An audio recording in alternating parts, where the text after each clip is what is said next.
Hello guys, வாங்க இன்னைக்கு மல்லி சீரியல் ப்ரோமோவை பற்றி பார்க்கலாம். இப்போ தான் ஃபர்ஸ்ட் டைம் என் சேனலில் பார்க்குறதா இருந்தால் சப்ஸ்கிரைப் பண்ணிக்கோங்க.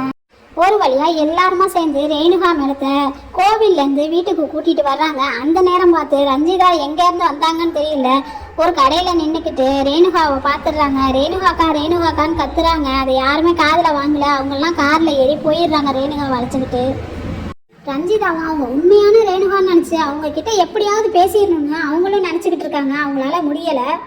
அதுக்கப்புறம் எல்லாம் சேர்ந்து ஒரு வழியாக வீட்டுக்கு போய் இறங்கிடுறாங்க. வீட்டுக்கு போனதுக்கப்புறம் விஜய் சார் ரேணுகாவுக்கு ஜூஸ் கொடுக்கலான்னு பாட்டிலில் ஜூஸ் எடுத்துகிட்டு போய் கதவை திறக்கிறாங்க. ரேணுகா பட்டுன்னு கதவை சாத்திடுறாங்க.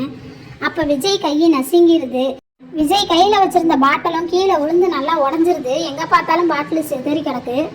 அதை பார்த்துட்டு மல்லி, ஏன் ரேணுகாக்கா அப்படி பட்டுன்னு கதவை சாத்துனீங்க அப்படின்னு சொல்லிட்டு கேட்குறாங்க. அந்த நேரம் பார்த்து அன்னபூர்ணியம்மா குடுகுடுன்னு உடையாந்து என்ன ஆச்சு மல்லி அப்படின்னு சொல்லி கேட்குறாங்க. மனோகர் சாரும் அந்த நேரத்தில் வந்துடுறாங்க. வந்து எல்லாருமே பதட்டமாக இருக்காங்க. எல்லாரும் கேள்வி கேட்டதுக்கப்புறம் ரேணுகா வேற அப்செட் ஆயிடுறாங்க. அதுக்கப்புறம் அங்கேருந்து எல்லாரும் கிளம்பி போயிடுறாங்க. அதுக்கப்புறம் மல்லி அங்கே பாட்டெல்லாம் செதறி கிடக்கு, அதை எப்படியாவது க்ளீன் பண்ணணும்னு சொல்லிட்டு க்ளீன் பண்ண ஆரம்பிக்கிறாங்க. அந்த நேரத்தில் அன்னபூர்ணியம்மா மல்லியை கூப்பிட்டு இங்கே வா அப்படின்னு சொல்லி கூப்பிட்டுட்டு, உங்கள் ரெண்டு பேர்த்தையும் எவ்வளோ ஆசையாக ஹனிமூன் கிளப்பி வச்சு எவ்வளோ கனவோடு இருந்தேன்னு தெரியுமா, இது எல்லாத்தையும் நீங்கள் உடச்சிட்டியா மல்லி அப்படின்னு சொல்லிட்டு அன்னபூர்ணியம்மா மல்லிக்கிட்ட சொல்லிக்கிட்டு இருக்காங்க. நம்மளுமே மல்லி ஹனிமூன் போகும்போது சந்தோஷம் தான் பட்டோம். ஆனால் மல்லிக்கு பிரச்சனை வரும்னு தெரியும். மறுபடியும் ரேணுகாவே வந்து பிரச்சனை பண்ணுவாங்கங்கிறத நம்ம நினைக்கல. இதுக்கப்புறமும் இன்னும் மல்லியோட லைஃப்ல என்னென்னலாம் பிரச்சனை வரப்போகுதுன்னு தெரியல.